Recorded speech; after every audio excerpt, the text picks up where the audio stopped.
What's up, guys? On today's video, we're going to do a restring and a tune on this Mathews Phase 4 33. This is last year's flagship model. Still a phenomenal bow for you guys looking to get into a newer flagship bow for not flagship prices. You guys can find these pretty reasonably priced used on the Facebook marketplace and stuff. So we're gonna dive right into doing this restring, and we'll tune it up and go from there.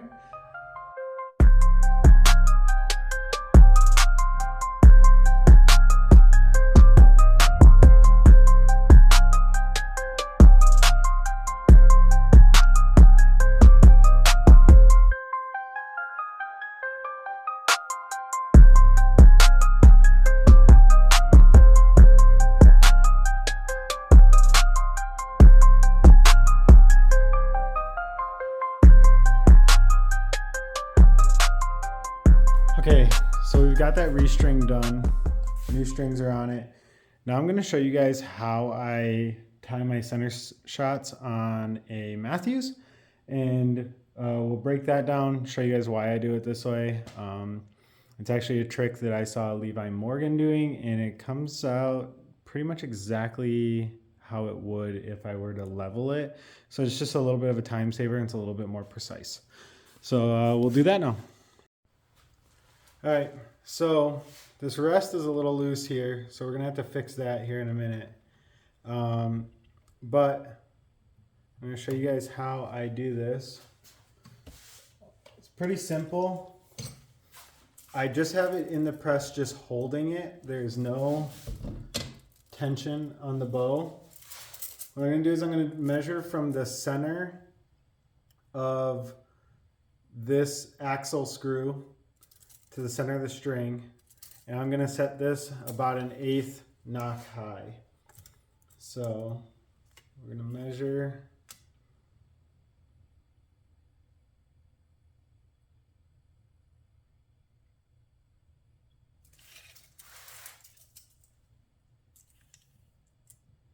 we're actually gonna set it probably closer to a 1/16 knock high.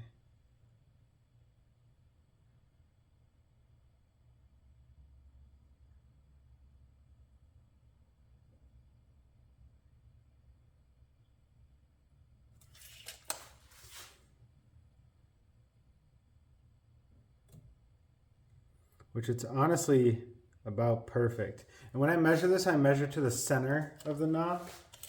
So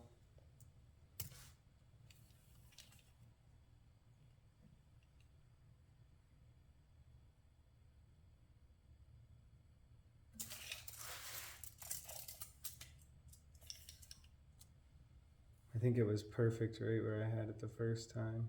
Yeah, it was.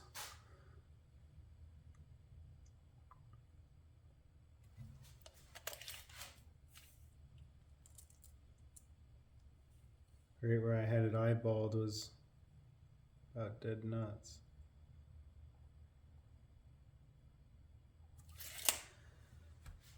I'm gonna bump it down just a skosh. All right, now I'm gonna mark that.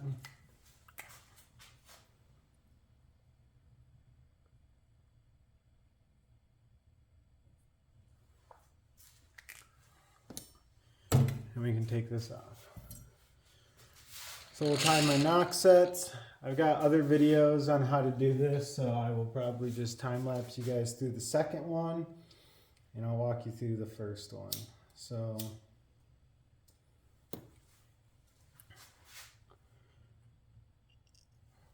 put just a little bit of tension on this. I'm gonna do 2 wraps.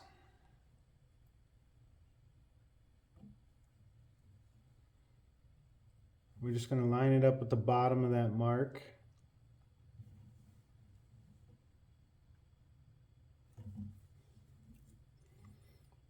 If you guys want to see more content like this, I'd really appreciate it if you subscribe to the channel. We're going to try to keep putting out more content, broadhead reviews, shooting videos, hopefully some hunting videos this fall. I got some decent tags in my pocket, so we'll be covering that stuff when the time comes. Some gear videos.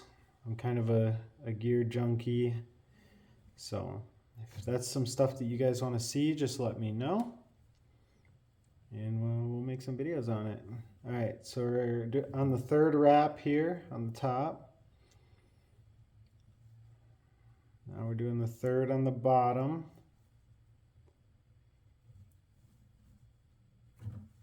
Now for this last one, I'm just going to split between the second and third wrap.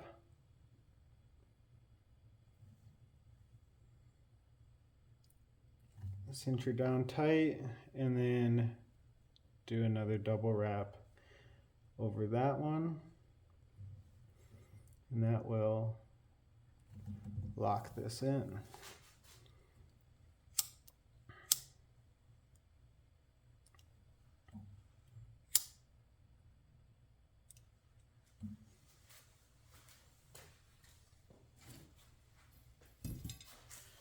Now we'll take our arrow,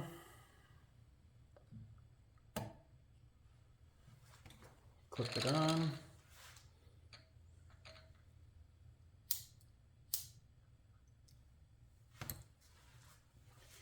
I'll time lapse you guys through this one.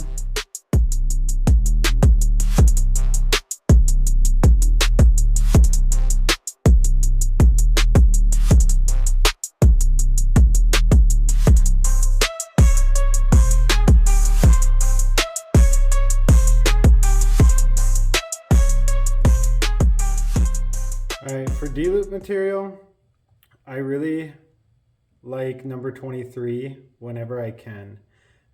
Some releases will not allow you to use number 23, but I really like number 23 because it's just a little bit more pliable, and I think it gives you just a little bit cleaner release than the number 24, because the number 24 is just a little bit stiffer. Number 24 is still good. I tend to primarily use number 24 on my drop away cords just because it tends to stretch a little bit less. However, it is good as a D-loop. My only gripe with it, like I mentioned, is that it tends to be just a little bit stiffer than the number 23, and so for that reason alone, I prefer to use number 23 when I can. But some releases you have to use number 24. Otherwise it will slip out of the jaws. The number 23 will.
So this customer uses a Stan Onyx, and with this Nocturnal, the Nocturnal kind of is a little bulky, and this Onyx is also a little bit bulky, so I tied this D-loop just a touch longer than I normally would, so that he's got enough room to play in there and get his release hooked on.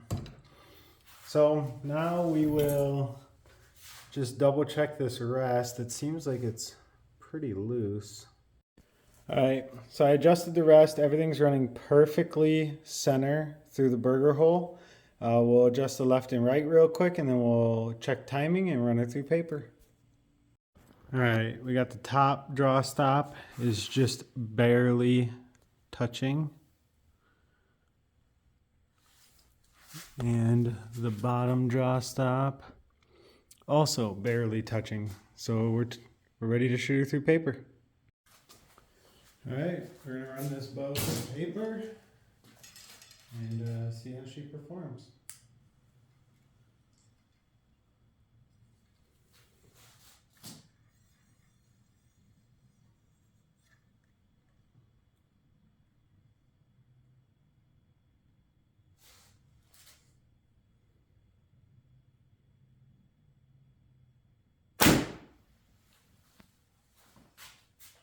Yeah, slight knock left. I'm gonna shoot it again just to verify that.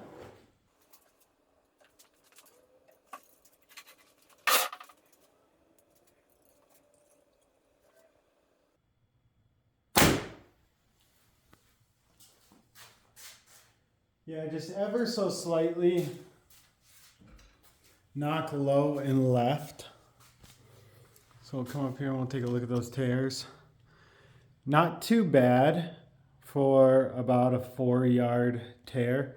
So we're gonna get those out, and then what I'll end up doing is shooting it at 15 yards and making any slight adjustments. But it doesn't look like we need to swap the top hats here.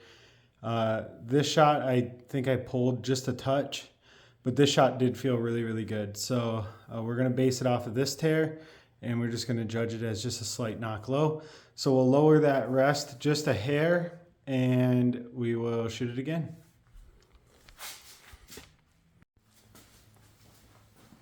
Alrighty, we've lowered the rest just a little bit. We'll shoot it again. I only did about 2 clicks, so hopefully that was enough. If not, we'll make another slight adjustment. We should be good to back her up.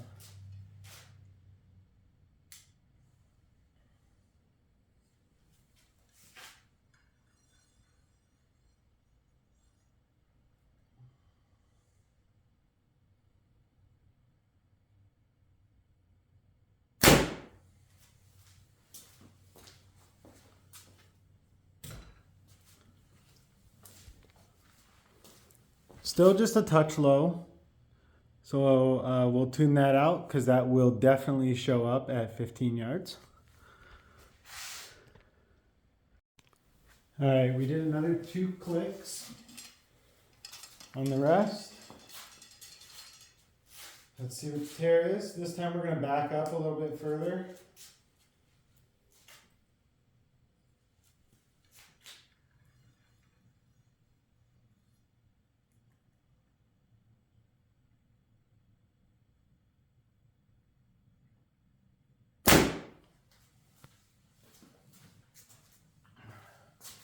Still knock low. I want to shoot it one more time just to verify that.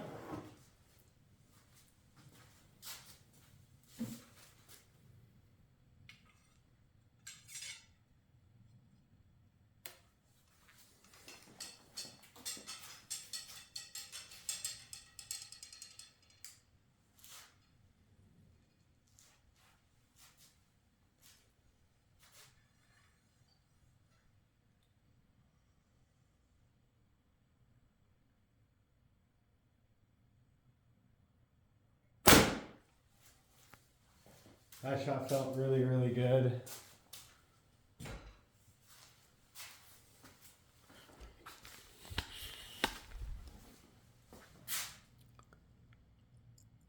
Pretty dang close to a bullet hole.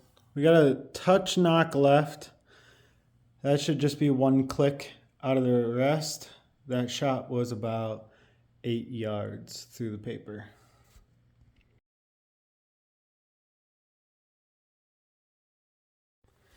All right, so we got the bow shooting bullets.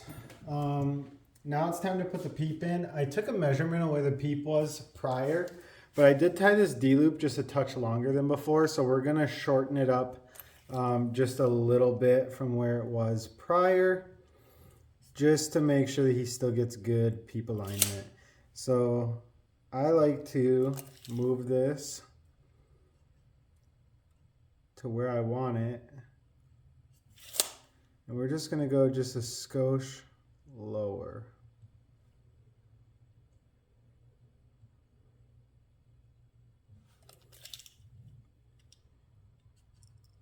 Yeah, I like that. So I'm just gonna take a Sharpie. I'm gonna mark on the bottom side of this line.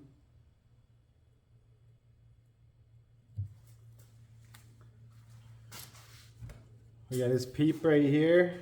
I'm just gonna cut this center.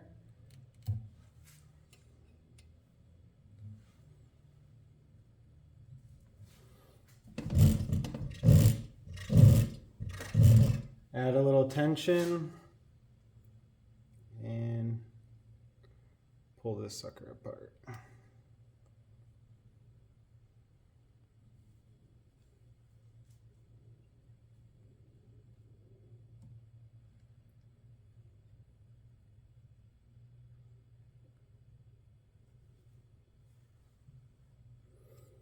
Now that we got it in there, I can use my mark just to line up in the center. And let the tension back off. And then we'll just double check that measurement.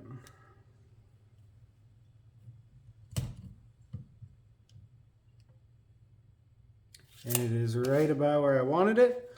So we'll go ahead and tie this in. I have a video on my channel on how I tie peeps in, but we'll cover it in this. Essentially, I always start from the middle and work my way out so that my knots are pulling to the center. If you guys want, go check that video out on my channel. I am going to time-lapse you through this.